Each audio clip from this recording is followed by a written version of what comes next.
ውድ ኢትዮጵያውያን የቶፕ ሚዲያ ቤተሰቦች የዕለቱን አጭር መረጃ ይዤ ቀርብ ያለው ኤፍሬም ሳሙኤል ነኝ። አብረን እንቆይ።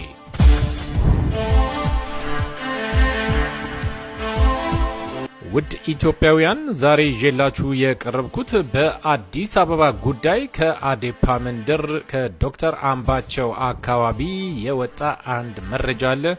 እሱን አቀርብላችኋለሁ።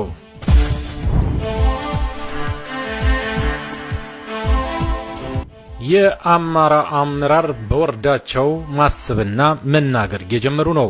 አዴፓ አዲስ አበባን በተመለከተ አዲስ መግለጫ አወጣ። የጠቅላይ ሚኒስትር መግለጫ በጥብቅ ተቃውሞታል። አዴፓ በበኩሉ ተቀባይነት የለውም ብለዋል።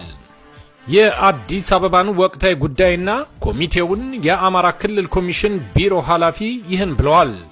የአዲስ አበባ ጉዳይ የኢህአዴግ ኦዴፓ አዴፓ ህዋትና ደህዴን ወይም የተወሰኑ ክልሎች ጉዳይ ብቻ ያደረገው ማን ነው? የድንበር ጉዳይን ጨምሮ አሁን አለ የሚባለውን ችግር ለመፍታት የተቋቋመውን ኮሚቴ አየሁት።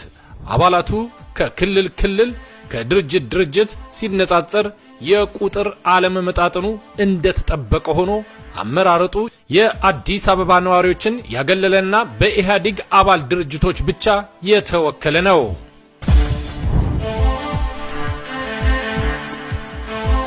አንደኛ፣ በመሰረቱ ጉዳዩ የአዲስ አበባ ጉዳይ ሆኖ ሳለ የከተማዋ ነዋሪዎች አልተወከሉበትም። ከተማዋ መስተዳድር አባላት የሚወክል አዲስ አበባን እንደ ከተማ ሳይሆን የመደቧቸውን የየክልል ድርጅቶች ነው። ለየክልላቸው ለየድርጅቶቻቸው እንጂ ለአዲስ አበባ ነዋሪዎች ውግንና ይኖራቸዋል የሚል እምነት እንዳይኖር ያደርጋል።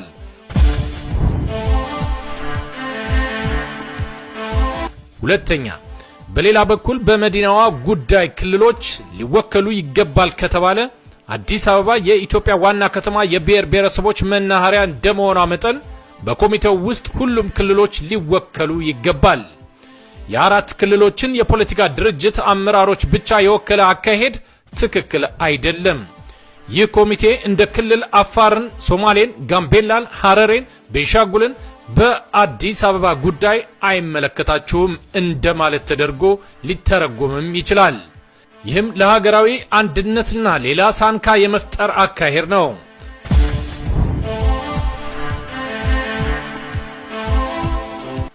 ሶስተኛ፣ በአዲስ አበባ ጉዳይ መሪው ድርጅት ኢህአዴግ ብቻ የሚፈተፍትበት ምንም አግባብ የለም። በከተማነቷ ነዋሪዎቿ በትክክል ይወክለኛል በሚሉ አካል መወከል አለባቸው። በኢትዮጵያ ዋና ከተማነቷ ደግሞ ሁሉም የኢትዮጵያ ማህበረሰብ ክፍሎች እንዲሁም ሁሉንም ሀገራዊ የክልል ፖለቲካ ፓርቲዎችን ባካተተ መልኩ ነው ጉዳዩ መታየት ያለበት። ይህን ወደ ጎን ብሎ ኢህአዴግ በግንባር ድርጅቶች ተዋጽኦ የወከላቸው የከተማዋ አስተዳደር አባላት ከራሱ ከኢህአዴግ አመራሮች ጋር በመደራደር የአዲስ አበባን ጉዳይ እልባት ተሰጣለሁ የሚል አካሄድ ቅቡልነት ሊኖረው መፍትሄ ሊያመጣ አይችልም። ትክክለኛና ተገቢ አካሄድም አይደለም።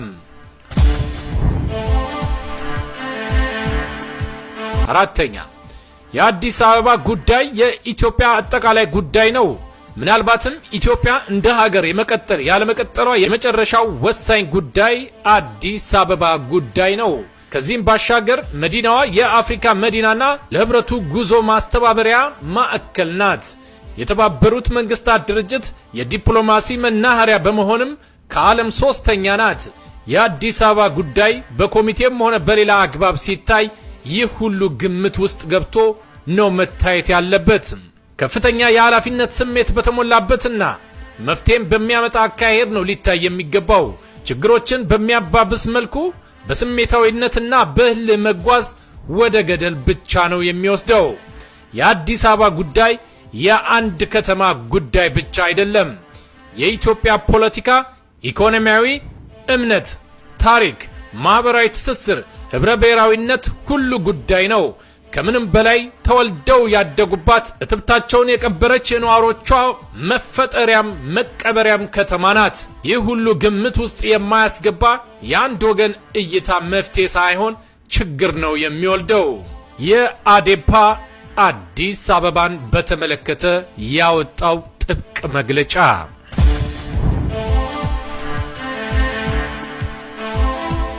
እንግዲህ ውድ ኢትዮጵያውያን በአዲስ አበባ ጉዳይ ላይ አዴፓ ያለውን አቋም በጣም ጠበቅ እያደረገ እየመጣ ነው።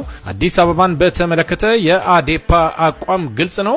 አዲስ አበባን የአንድ ብሔር ማድረግ በፍጹም የማይቻል ነው። አቶ ዮሐንስ ቧያሌው የአዴፓ ማዕከላዊ ኮሚቴ ጽህፈት ቤት ኃላፊ ከተናገሩት በእያንዳንዱ ጉዳይ ላይ በሚዲያዎች ማብራሪያ እንዲሰጥ የሚፈልጉ በርካቶች ናቸው።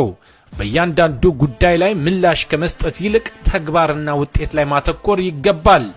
የአማራን ጥቅም ለማስጠበቅ እየሰራን ነው።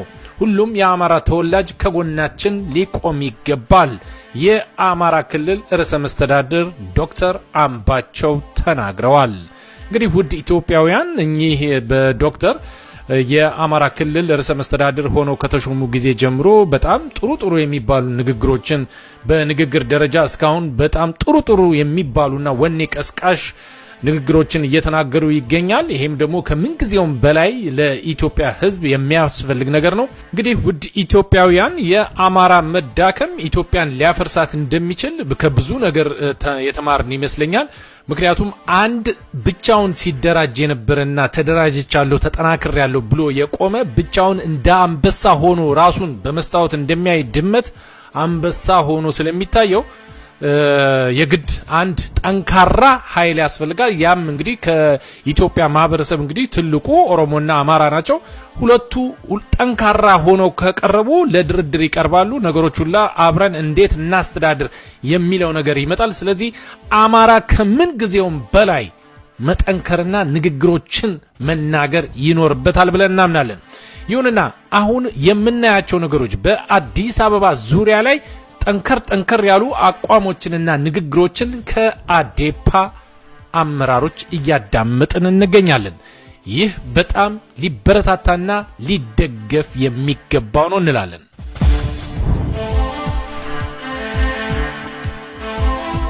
እንግዲህ ዶክተር አምባቸው ወደዚህ ስልጣን ከመጡ በኋላ ነገሮችን በቀላል እንደማያዩዋቸው በርካታ የፖለቲካ ተንታኞች ሲናገሩ ነበር። ዶክተር አምባቸው እንግዲህ በጣም የሚታወቁት ቆፍጣናና መራር የሆኑ ውሳኔዎችን በመወሰን እንደሆነ ይታወቃል።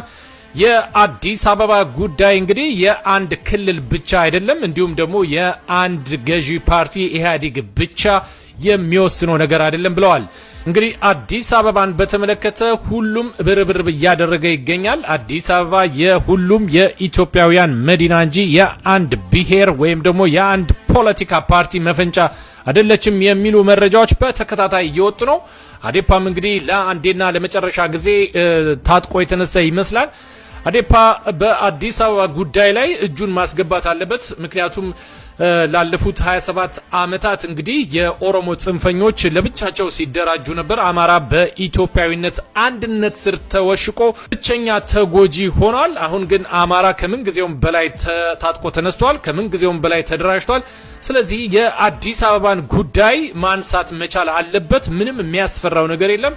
ኦዴፓም ሰዎች ናቸው፣ አዴፓም ሰዎች ናቸው፣ እነዛም መሪዎች ናቸው፣ እነዚህም መሪዎች ናቸው፣ እነዚህም የለውጡ አንድ አካል ናቸው። እነ አዴፓም እንግዲህ የለውጡ ግንባር ቀደም የክቡር ዶክተር ጠቅላይ ሚኒስትር አብይ አመራር ወደዚህ ስልጣን እንዲመጣ ከፍተኛው ሚና የተጫወቱ ስለሆኑ በአዲስ አበባ ጉዳይ በከፍተኛ ሁኔታ ይሰራሉ ተብሎ ይጠበቃል። የሀገሪቷ ምክትል ጠቅላይ ሚኒስትር ደመቀ መኮንንም እንግዲህ በተለያዩ መድረኮች በጣም አምርረው ሲናገሩ እየተሰሙ ይገኛሉ። ይሄም እንግዲህ በጣም እልህና ቁጭት እንዳለ ያስታውቃል። የአዲስ አበባ ጉዳይ ከአሁን ወዲህ አንድ ሰው ዝም ብሎ የሚፈነጭበት ጉዳይ አይደለም። ሁሉም ያገባኛል የሚል ኢትዮጵያዊ በጠቅላላ በአዲስ አበባ ጉዳይ አጠንክሮ መስራት ይኖርበታል ማለት ነው። እንግዲህ የአዲስ አበባ ነዋሪዎች እትብታቸው በተቀበረባት ምድር ላይ የፈለጉትን መሆን ሲችሉ ለዘመናት በጣም እየተሸማቀቁ ይገኛሉ። አሁንም ደግሞ የክቡር ዶክተር ጠቅላይ ሚኒስትር አብይ አመራር ከመጣ በኋላ የአዲስ አበባ ሕዝብ ነጻነቱን አግኝቶ የራሱን አስተዳደር ይመርጣል ተብሎ ሲጠበቅ እንግዲህ አሁንም አምጥተው ከላይ የጫኑበት የማያውቁትን የአዲስ አበባን ሕዝብ ጥቅም የማያስከብር ኢንጂነር ታከለ ኡማን ነው። እንግዲህ ኢንጂነር ታከለ ኡማ የአዲስ አበባ ሕዝብ በከፍተኛ ሁኔታ ተቃውሞውን እየሰጠው ይገኛል። እንግዲህ የክቡር ዶክተር ጠቅላይ ሚኒስትር ቀጣይ እርምጃዎችን እንዴት ያደርጋል የሚለውን እንመለከታለን ማለት ነው። በሌላ በኩል ደግሞ ባለፈው ሳምንት ዕለት ታላቁ ጋዜጠኛና የሰብአዊ መብት ተሟጋች እስክንድር ነጋ በጠራው የውይይት መድረክ ላይ የአቋም መግለጫና መንግስት ሊተገብራቸው የሚገቡ ቅድመ ሁኔታዎችን አስቀምጠው ነበር። እስካሁን ምንም የተደረገ ነገር የለም። በቀጣይ መጋቢት 15 የተጠራው ሰላማዊ ሰልፍም እስካሁን መልስ አልተሰጠውም። ምን ይሆናል የሚለውን በቅርበት ሆነን እየተከታተልን ለህዝባችን የምናደርስ መሆኑን ቃል እንገባለን። ይህ ከቶፕ ሚዲያ የሚተላለፍላችሁ አጫጭር የመረጃ ዝግጅት ነው። ኤፍሬም ሳሙኤል ነበርኩ። በሌላ ዝግጅት እስከምንገናኝ ቸርን ሰንብት። ኢትዮጵያ ለዘላለም ትኑር። ዘረኝነት ይውደም።